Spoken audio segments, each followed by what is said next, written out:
दिल्ली के शाहदरा सुबह सुबह बर्तन कारोबारी पर फायरिंग, गोलीबारी में कारोबारी की मौत। मॉर्निंग वॉक के दौरान दो बदमाशों ने किया हमला, पुलिस ने केस दर्ज कर मामले की शुरू की जांच। शाहदरा फायरिंग पर केजरीवाल का ट्वीट, बोले दिल्ली में जंगल राज, बीजेपी से कानून व्यवस्था नहीं संभल रही, चारों तरफ लोग दहशत की जिंदगी जी रहे हैं। पूरा इलाका घंटों जंग का मैदान बना रहा, महिलाओं और बच्चों सहित कई लोग हुए जख्मी। पुलिस ने मौके पर पहुंचकर हालात पर पाया काबू। इलाके में तनाव को देखते हुए भारी तादाद में पुलिस फोर्स की तैनाती की गई। पुलिस के मुताबिक किसी जुलूस की इजाजत नहीं ली गई थी। हालांकि स्थानीय लोगों का कहना है कि बरसों से इस राम विवाह के मौके पर जुलूस निकाले जाने की परंपरा। यूपी के संभल में बाद अब मुजफ्फरनगर में रेलवे स्टेशन के सामने बनी एक मस्जिद विवादों में घिरे। शत्रु संपत्ति पर बनी मस्जिद को वक्फ की संपत्ति बताया गया था। हिंदू शक्ति संगठन की शिकायत पर हुई जांच में मस्जिद की जमीन शत्रु संपत्ति घोषित, बगैर नक्शा पास करवाए बनाई गई मस्जिद, कई दुकानें भी बनाई गई। हरियाणा पंजाब के शंभू बॉर्डर से दिल्ली कूच कर रहे किसानों का प्रदर्शन थमा। सरकार से बातचीत का भरोसा मिलने पर दिल्ली कूच रोकने का राजी हुआ किसानों ने एक दिन के लिए रोका दिल्ली कूच आंदोलन। सरकार से बातचीत नहीं होने पर रविवार को दिल्ली के लिए होंगे रवाना। किसान नेता सवन सिंह पंडेर बोले, केंद्र सरकार के मंत्री हमसे बात करें या हमें शांतिपूर्ण प्रदर्शन के लिए दिल्ली जाने दिया जाए। कृषि राज्य मंत्री भागीरथ चौधरी बोले, किसानों से बातचीत के लिए सरकार के दरवाजे हमेशा खुले हुए हैं, या तो किसान बातचीत करने आए या हमें बातचीत करने के लिए बुलाएं।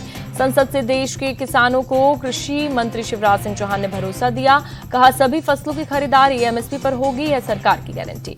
आरबीआई ने किसानों के लिए कोलेट्रल फ्री लोन की सीमा बढ़ाई, अब बिना कुछ गिरवी रखे 2 लाख रुपए तक लोन मिलेगा, पहले 1,60,000 रुपए मिलते थे। पीएम मोदी आज बीएपीएस कार्यकर्ता स्वर्ण महोत्सव को करेंगे वर्चुअली संबोधित। केंद्रीय गृह मंत्री अमित शाह अहमदाबाद में कार्यक्रम के दौरान रहेंगे मौजूद। अहमदाबाद के नरेंद्र मोदी स्टेडियम में होगी स्वामी नारायण स्वर्ण महोत्सव का आयोजन। 1 लाख से ज्यादा सक्रिय कार्यकर्ता रहेंगे मौजूद। केंद्र कैबिनेट ने दिल्ली मेट्रो के चौथे फेज के तहत रिठाला नरेला कोंडली मेट्रो लाइन को मंजूरी दी। करीब 26.5 किलोमीटर लंबी होगी लाइन।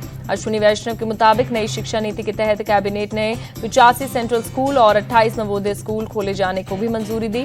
इसमें 8,232 करोड़ की आएगी लागत। यूपी की योगी सरकार का बड़ा फैसला, प्रदेश के सभी सरकारी विभाग के कर्मचारियों पर अगले 6 महीने तक हड़ताल पर लगी पाबंदी। महाराष्ट्र के डिप्टी सीएम अजित पवार को मिला दिल्ली की बेनामी ट्रिब्यूनल से राहत। पवार की जब्त संपत्तियों को इनकम टैक्स से मुक्त किया गया। डिप्टी सीएम अजित पवार के साथ उनकी पत्नी सुनेत्रा पवार और बेटे पार्थ पवार को भी इनकम टैक्स डिपार्टमेंट से मिला क्लीन चिट। 2021 में जब्त की गई थी संपत्ति। राहुल गांधी की नागरिकता पर दिल्ली हाईकोर्ट ने केंद्र सरकार से जवाब मांगा। बीजेपी नेता सुब्रमण्यम स्वामी ने राहुल की नागरिकता पर सवाल उठाए। दिल्ली आबकारी नीति में मनी लॉन्ड्रिंग का मामला, हाईकोर्ट ने अरविंद केजरीवाल की याचिका ठुकराई, कहा मामले में 20 तारीख को हो सुनवाई। उमर खालिद और मीरान हैदर की जमानत याचिका पर दिल्ली हाईकोर्ट में सुनवाई हुई। दिल्ली पुलिस ने कोर्ट से मांगा समय, मामले में अगली सुनवाई 12 दिसंबर को होगी। मकोका केस में दिल्ली की राउज एवेन्यू कोर्ट ने आम आदमी पार्टी नेता नरेश बालियान को 13 दिसंबर तक पुलिस हिरासत में भेजा। पुलिस ने 10 दिन की रिमांड मांगी। मनी लॉन्ड्रिंग केस में ईडी ने आईएएस अधिकारी संजीवा हंस की पत्नी और पूर्व विधायक गुलाब यादव की पत्नी से पूछताछ की। दोनों से उनकी संपत्ति और उसके सोर्स के बारे में जाना।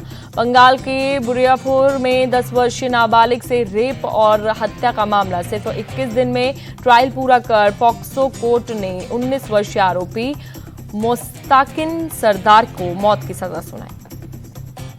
पॉक्सो कोर्ट ने फैसले को सीएम ममता बनर्जी ऐतिहासिक बताते हुए कहा, 4 अक्टूबर को घटना हुई, महज 62 दिन के भीतर पूरा फैसला हुआ। ममता बनर्जी ने इंडी गठबंधन का नेतृत्व करने की जताई इच्छा। एक इंटरव्यू में बोली, मौका मिलने पर गठबंधन का नेतृत्व करने के लिए तैयार। अकाली नेता सुखबीर सिंह बादल फतेहगढ़ साहिब पहुंचे। कड़ी सुरक्षा के बीच श्री फतेहगढ़ साहिब गुरुद्वारे में सेवादारी की। राजस्थान के कैबिनेट मंत्री किरोड़ी लाल मीणा ने अपनी ही सरकार पर अपने खिलाफ केस दर्ज होने का आरोप लगाया। कहा, सीएम बताएं किसके इशारे पर यह हो रहा। किरोड़ी लाल मीणा ने महेश नगर की सीआई कविता शर्मा पर लगाए गंभीर आरोप। कहा, पुलिस जिस तरह से लोगों को प्रताड़ित करने का काम कर रही है वो नहीं होने दूंगा।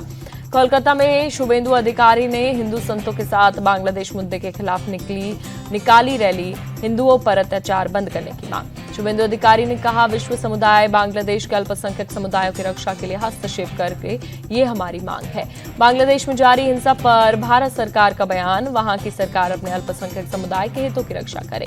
बांग्लादेश में अल्पसंख्यकों पर हो रहे हमले पर बोले यूपी के सीएम योगी, बांग्लादेश के कट्टरपंथी हिंदू बौद्ध अल्पसंख्यक को मार रहे हैं, जला रहे हैं। बांग्लादेशी नोट से शेख मुजीबुर रहमान की तस्वीर हटाने की तैयारी, नए नोट पर जुलाई के हिंसक प्रदर्शन की तस्वीर होगी। नए नोट अगले 6 महीने में जारी होंगे।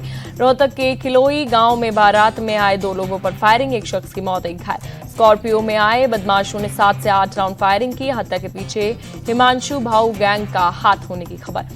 भोपाल में करीब 1.5 करोड़ की अवैध शराब पर चला बुलडोजर, आबकारी विभाग का एक्शन। बीते 21 महीने के दौरान जब्त की गई अवैध शराब पर चला बुलडोजर, 3 घंटे में 45,000 लीटर शराब को किया गया नष्ट। वारंगल में पुलिस को मिली बड़ी कामयाबी, रायपुर थी एसबीआई बैंक चोरी मामले में 3 लोगों को किया गिरफ्तार। बैंक से चुराए गए सोने के आभूषण भी बरामद, पुलिस गिरफ्तार आरोपियों से कर रही पूछताछ।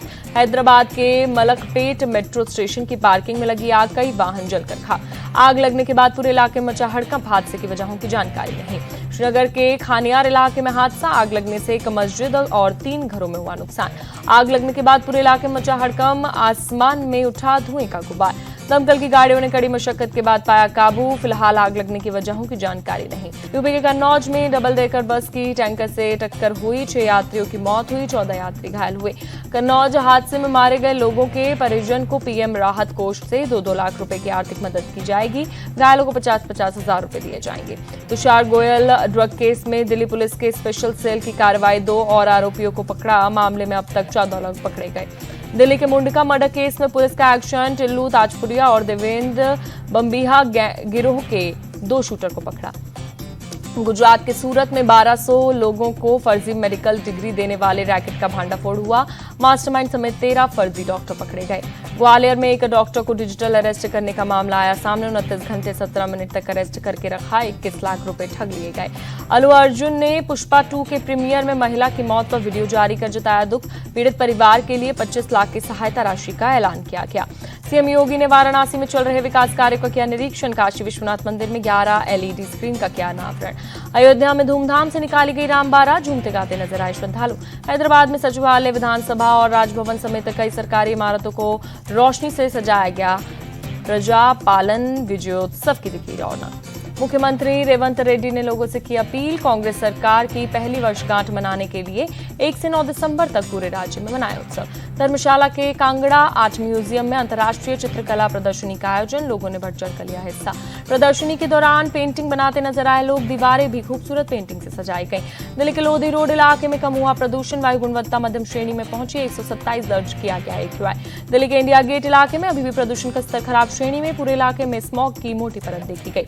दिल्ली के बारापुला इलाके में कम हुआ प्रदूषण, मध्यम श्रेणी में पहुंचा AQI, पूरे इलाके में धुंध की एक पतली परत छाई।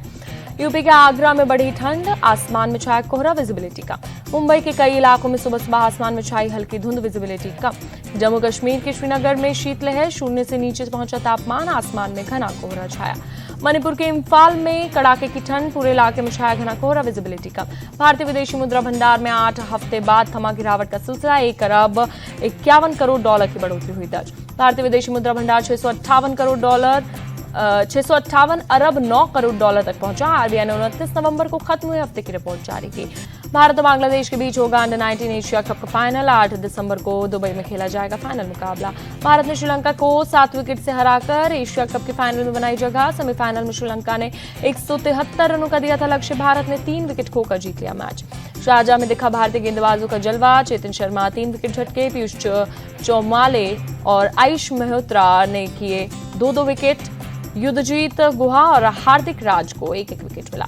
भारत की तरफ से वैभव सूर्यवंशी ने खेली 67 रनों की धमाकेदार पारी। आयुष म्हात्रे ने बनाए 34 रन और कप्तान मोहम्मद अमान ने नाबाद 25 रन बनाए। अंडर-19 एशिया कप के फाइनल में पहुंचने वाली दूसरी टीम बनी बांग्लादेश। पाकिस्तान को 7 विकेट से हराकर फाइनल में पहुंची। पाकिस्तान ने 116 रनों का दिया था टारगेट। सुमित नागल ने ऑस्ट्रेलियन ओपन में सीधे प्रवेश हासिल किया। ग्रैंड स्लैम में 5वीं बार खेलेंगे सुमित।